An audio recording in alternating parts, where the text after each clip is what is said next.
Salam sejahtera Malaysia, terima kasih kerana menonton video-video dalam channel ini.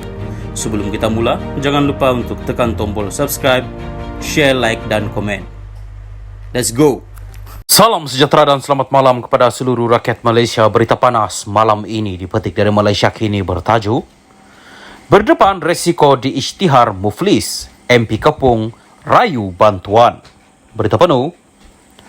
Ahli Parlimen DAP Kepung Lim Lip Eng hari ini melancarkan kempen menggumpul dana untuk membayar ganti rugi RM2.25 juta kepada firma e-dagang Moonspace (M) Sendirian Berhad dan pengasasnya Jesse Lai. Ini selepas Lim tewas dalam saman fitnah semalam. Dia berisiko diisytiharkan muflis dan hilang kelayakan sebagai ahli parlimen jika tidak dapat membayar denda itu tepat pada masanya. Lim berkata beliau perlu menyerahkan jumlah itu dalam tempoh 7 hari sebaik menerima perintah mahkamah yang dijangka dihantar kepadanya minggu depan. Tidak seperti kes jenayah, Lim perlu membayar ganti rugi sebelum keputusan rayuannya diumumkan dalam saman fitnah sivil ini. Pada sidang media di Pusat Hikmat di Kepung hari ini, Lim menjelaskan bahawa dirinya telah memberikan bantuan secara sukarela kepada ramai mangsa yang terjebak dengan skim membuat duit di alam maya sejak beberapa tahun lalu. Dan dirinya terlibat dalam kes saman fitnah itu dengan Moonspace dan Jesse Lai selepas membantu sekumpulan individu yang memohon bantuannya pada 2016. Ganti rugi sebanyak RM2.25 juta adalah jumlah yang tidak pernah diberikan sebelum ini. Ramai peguam berpengalaman menganggapnya sukar dipercayai. Bagaimanapun, ini tidak akan menghalang saya daripada menegakkan keadilan. Saya sentiasa bertanggung jawab atas tindakan saya, tetapi jumlah itu terlalu tinggi dan amat sukar untuk menggumpul wang tunai RM2.25 juta dalam tempo yang singkat. Jika saya gagal membayar tepat pada masanya, saya akan berdepan dengan resiko diisytiharkan muflis dan saya tidak akan lagi dapat terus bersuara untuk rakyat dan negara di parlimen. Saya benar-benar merayu semua rakyat Malaysia untuk bersama saya untuk menegakkan keadilan dan membantu saya menggumpul RM2.25 juta dalam tempo 7 hari ini, kata Lim. Ketika ditanya tentang apa yang akan dilakukannya jika gagal menggumpul jumlah yang diperlukan itu, Lim berkata dia mungkin terpaksa menjual rumah dan keretanya, tetapi ini juga akan mengambil masa untuk mendapatkan dana berkenaan. Dia berjanji bahawa sekiranya dia berjaya dalam rayuannya nanti dan dibenarkan mendapatkan semula wang ganti rugi tersebut, dia akan menderma kesemua wang berkenaan kepada Pertubuhan Amal dan Badan Pendidikan. Pada 24 Mei 2017, Lim membawa sekumpulan individu yang dikatakan pelabur Moonspace ke pejabat Lai di Bukit Jalil.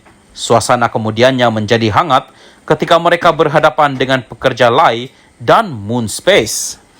Lai dan Moonspace memfailkan saman terhadap Lim pada Jun 2019 kerana mendakwa defendan itu mengeluarkan kenyataan fitnah yang diterbitkan dalam akhbar berbahasa Inggeris dan Cina bahawa mereka menjalankan perniagaan haram dan menipu pelabur. Pada tahun yang sama, beberapa pengasas Moonspace turut didakwa di Mahkamah Jenayah atas dakwaan menjalankan skim piramid dan aktiviti pengubahan wang haram. Semalam, Mahkamah Tinggi Kuala Lumpur memerintahkan Lim membayar sejumlah RM2 juta sebagai ganti rugi dan RM250,000 sebagai kos kepada Moonspace dan Lai. Sementara itu, DAP Wilayah Persekutuan telah melancarkan usaha menggumpul dana untuk membantu Lim. Menurut pengurusinya, Tan Kok Wai, Lim hanya menjalankan tugasnya sebagai ahli parlimen yang dipilih untuk mengetengahkan isu kepentingan rakyat. Tan berkata walaupun peguam telah memfailkan rayuan terhadap keputusan mahkamah, Lim masih perlu membayar ganti rugi dan kos guaman kepada plaintiff sementara menunggu keputusan tersebut. DAP Wilayah Persekutuan berdiri dalam solidariti dengan Lim dalam perkara ini. Kami percaya bahawa sebagai wakil rakyat yang berani dan bertanggung jawab, Lim menjalankan tugasnya untuk mengetengahkan isu kepentingan rakyat.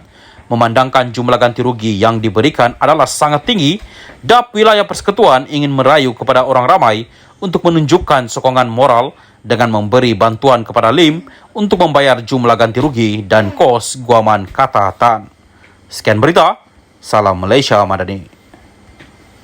Salam sejahtera dan salam perpaduan. Berita seterusnya bertajuk Kes 1MDB, Roger Ng dijatuhi hukuman penjara 10 tahun. Berita penuh. Bekas pegawai bank Goldman Sachs, Roger Ng dijatuhi hukuman penjara 10 tahun selepas disabitkan bersalah membantu merompak berbilion dolar daripada 1MDB, lapor Reuters. Juri di Mahkamah Persekutuan di wilayah New York City di Brooklyn April lalu mendapati Ng yang meruahkan bekas ketua perbankan pelaburan Goldman di Malaysia bersalah kerana membantu bekas bosnya Tim Leisner menyeleweng wang daripada 1MDB, mencuci hasil dan rasuah pegawai kerajaan untuk mendapat perniagaan. Tuduhan itu berpunca daripada kira-kira AS 6.5 bilion bersamaan RM29.38 bilion ringgit bon yang Goldman bantu 1MDB jual pada 2012 dan 2013. Pendakwa raya AS berkata AS 4.5 bilion dolar bersamaan RM20.34 bilion ringgit daripada jumlah itu telah digelapkan oleh pegawai bank dan rakan mereka dalam salah satu skandal terbesar dalam sejarah Wall Street.